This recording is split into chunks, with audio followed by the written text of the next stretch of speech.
Okay guys, so in this video I want to show you guys my code, my API. Alright, so uh, but before that I just want to make some little correction here. uh, I noticed that I forgot to explain what is this these marks that I've let here in some of the tools. Okay, so uh, I made this to represent which tools are new for me.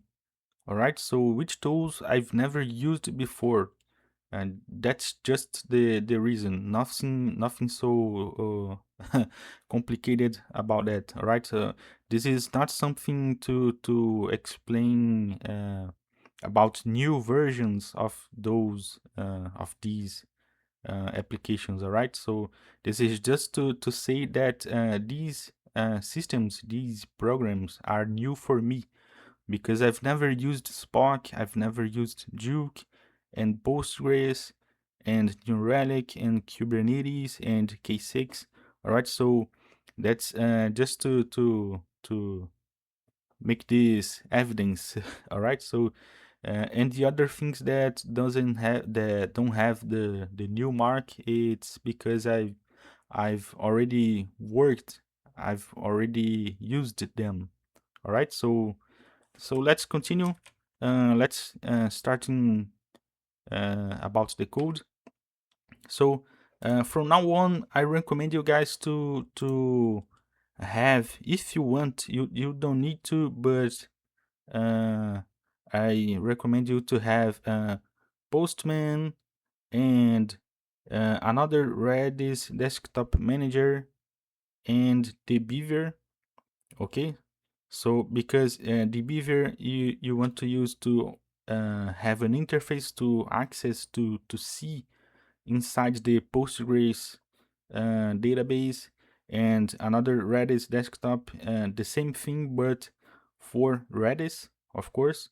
And Postman, you probably want to use Postman because this is where we are going to execute the requests to the API. You also don't need to have Postman. You can use if you are using Linux or Mac OS, for example, you probably have the curl command. I think Windows doesn't have this command. You should, I think you should download install this command here, but I prefer to use Postman, okay, because it's a common tool to be using in your job, for example, or in your life, whatever. Well, it's okay. So let's starting speaking about my application file. So I'm gonna try to not extend so much in my speech because I noticed that the videos are getting too big. So I'm gonna try to be objective in my explication. All right, so uh, here I'm choosing the port for the API. All right, so we are gonna listen to this port.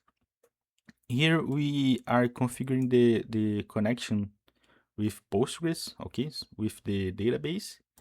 Of course, if you are a developer, you know that these configurations here, user and password, are not something safe, are not something uh, for a real company to use in their environments. But of course, this is just for learning purposes, all right?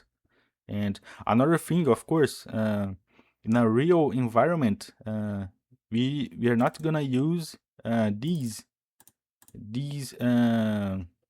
values on the right side. Of course, we are gonna use the variables. So the variables are gonna be hided. We are gonna hide them somehow, and no one can what will be able to see the values of them. Of course, only the people with permission to see them. All right. So we have the configuration to the database. Also, we have the configuration to access Redis, and we also have some other configurations like Flyway, the endpoint to Prometheus, okay? um, and we are gonna explain about this on the other videos, all right? So let's focus on the API for now. And okay, so also another thing is I just wanted to show that I'm using Spring Boot 4, the version 4 of Spring Boot, and the version 25 of Java. All right, so I just wanted to show that. Okay, so before I really start showing now my API, I just wanted to make sure that you guys understand that the objective, sorry, with this project is not to make something so complex with the API. All right, our challenge here is to use the stack asked by the job description.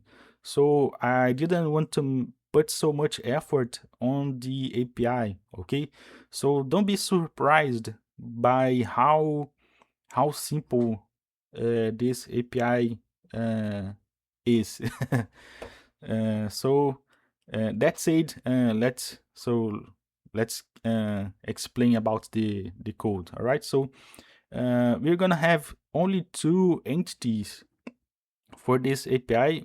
We're gonna have the customer and the payment. So we have only two entities for that. I'm gonna show the how we got the entities on other video.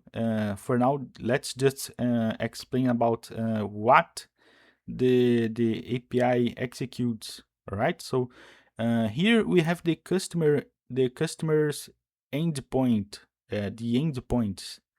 So I have the endpoint for creating a new customer. Okay. Of course, we have a request here. So this is very simple. You're gonna have the name and the email. But okay, let's focus on the functionality. um, so here I called a service. So the service uses the repository to create a new customer, and that's it. Nothing so complex about here, nothing special here. All right, I'm gonna show the repository class on other video.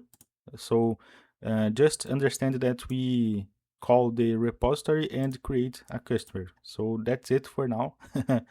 uh, Another thing is we also have a search, a get, or better saying a find by ID for the customer. So we call this service, and the service call the repository to look for this user using the ID. And if we don't find the customer, we throw a random error. We are not so worried about if this error is so correct, or if it's a good use of this error. Okay, we are not worried about that in this project. So I return, if I find the customer, I return to the client. Okay, and the other service here is the add user balance. So we want to store, we want to we want the client to have some money. Okay, because when we create the customer, uh, he don't have he don't have money in his account. So this is a simple way of adding some money in his account.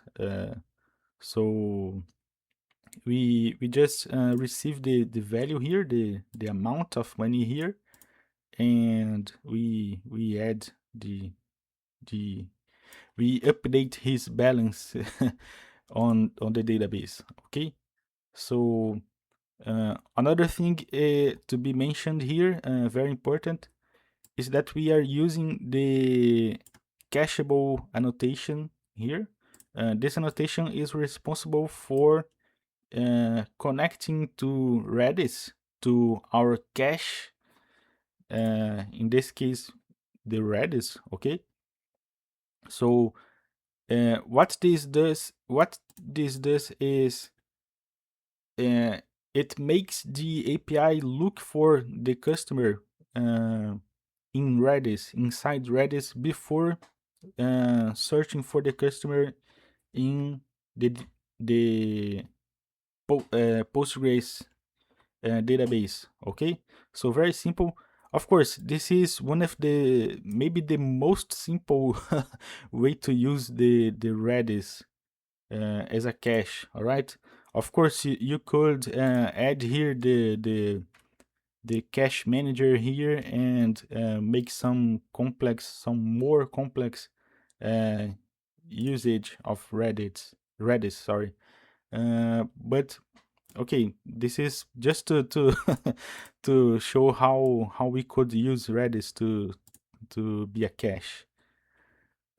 Also, we use the cache here to update the cache uh, when we update the balance. So if the client is already stored in the cache, and after that we update the customer's balance, we have to update also not only the Postgres database but also the cache, because we could um, search for the client after uh, after updating some data, for example, and the cache also needs to be updated, so we don't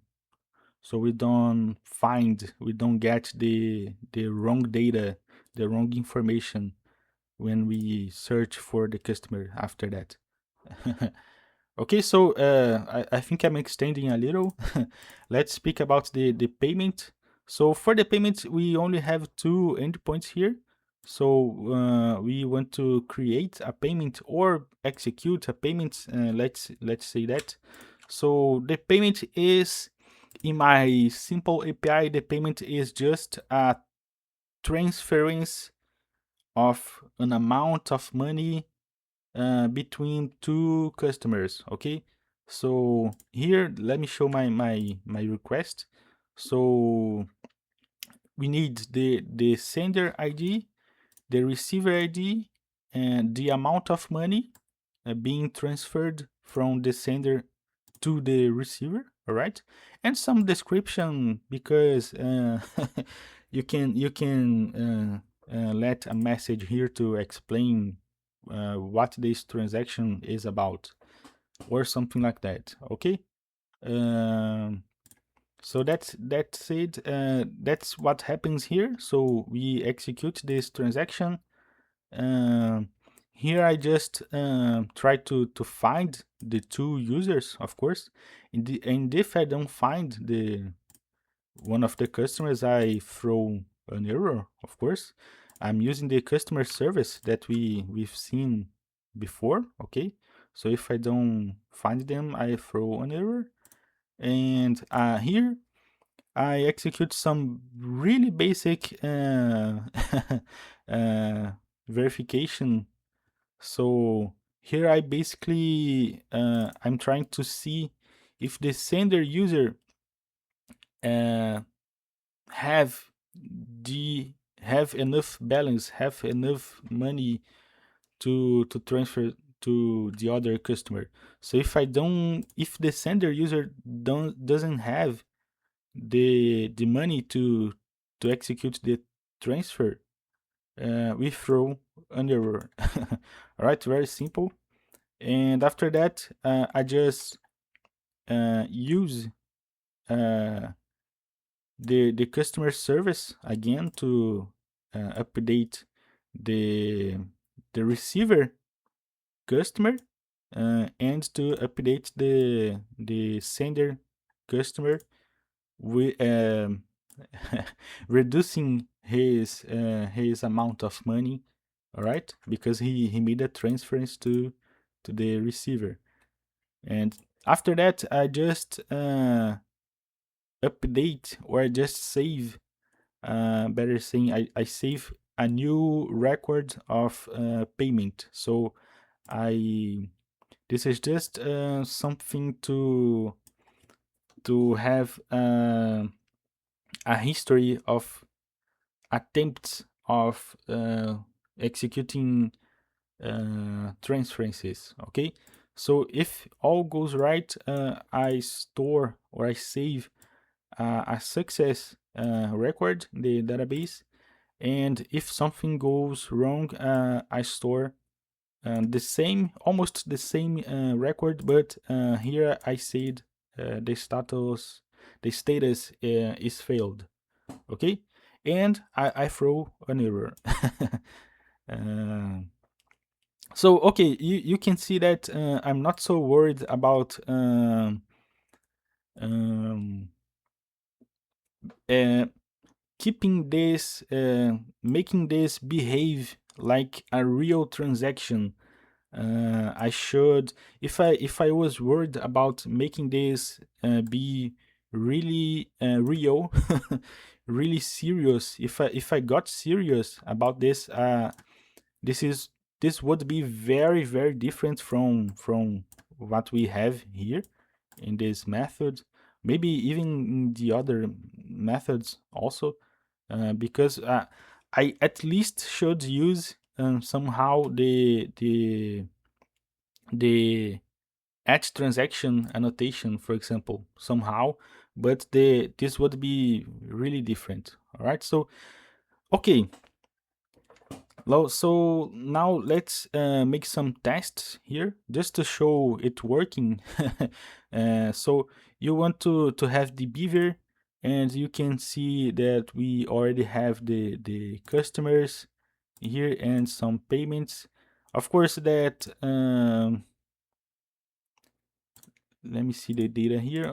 Okay, of course, I didn't explain how we got the the schema and the tables, but I'm going to explain on the next video. All right, so don't worry about that.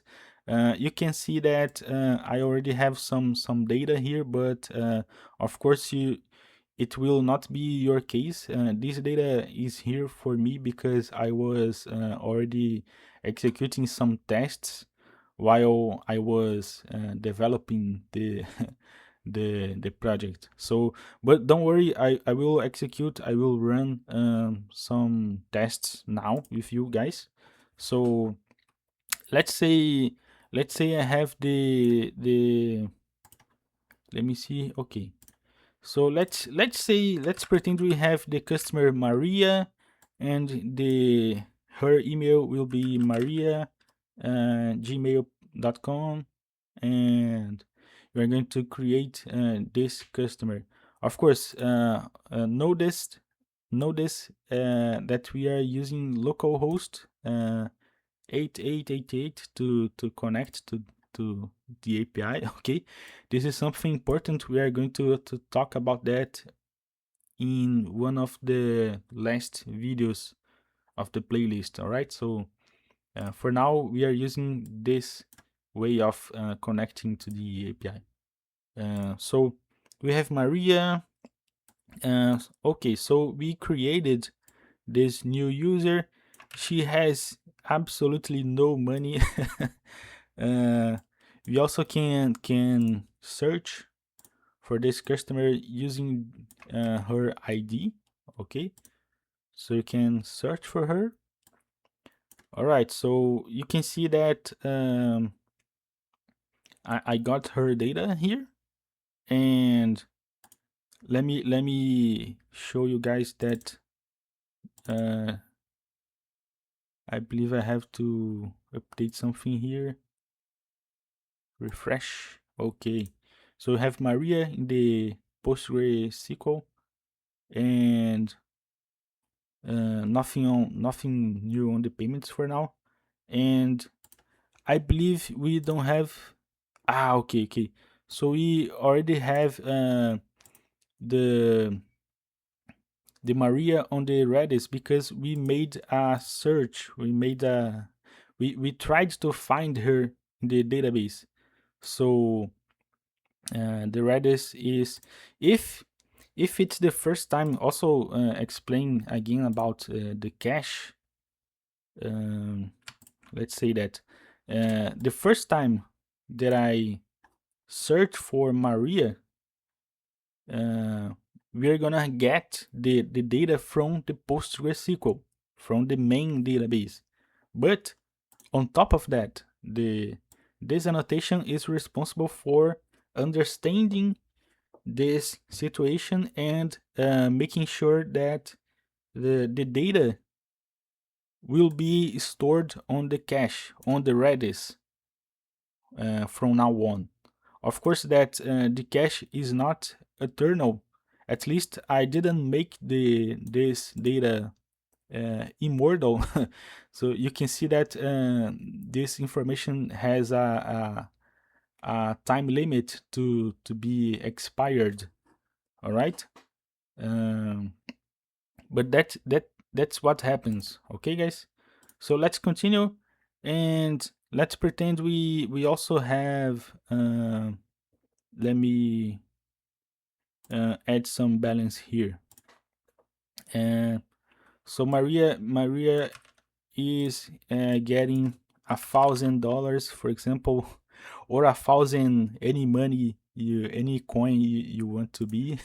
I'm pretending here with this project that this money is dollar, just for um, uh, easy understanding. Okay, so now Maria have $1,000. That's so much money. Um, and let's pretend we gonna create another user. So let me just prepare myself to do the transaction after that. So let's create another customer. So we have Maria and we have Alice. Alice. I don't know how to how to say correctly, but we have Alice here, and let's create. Okay, so we have Alice here, and now Maria want to do some transaction, wants to transfer some value to Alice. Here I have some comment in Portuguese. Let me correct this. Making some transfer. Just of an example. Of course, in a real case, this message would be serious. So let me just be sure that I have the correct ID here. So Maria is making a transference to Alice. So she's transferring this value here just to be an easy value to understand. So let's execute. So okay, we don't have any body response here, but we have an okay response. And now um, if I search for Maria again, you're gonna see that Maria only has this value, and of course Alice will have the value transferred to her. Okay. All right, so I can repeat the transaction, but if we repeat the transaction, Maria will be will have no money, and we don't want to do that to her. Just kidding. Let's continue here. Another thing that I implemented on my application, of course, just a simple validation. We don't want to pass a value that the customer, the sender customer, doesn't have. All right, so we see that Maria only has $500. But now if I try to transfer a value bigger than her current balance, we can't let that happen. Okay, so if I do this, I get an error. Of course, in a more realistic project, this error would be better described, better information here. All right, but don't worry about that. That's not the objective again with this project. But okay, we we avoided this situation. All right, so Maria can't do a transference with more money than she has, than she currently has. All right, and okay, so that's it for this video. I think this video is already big, so I'm sorry. Really sorry for extending so much, but that's it for now. So let's continue the project on the next video. So see you.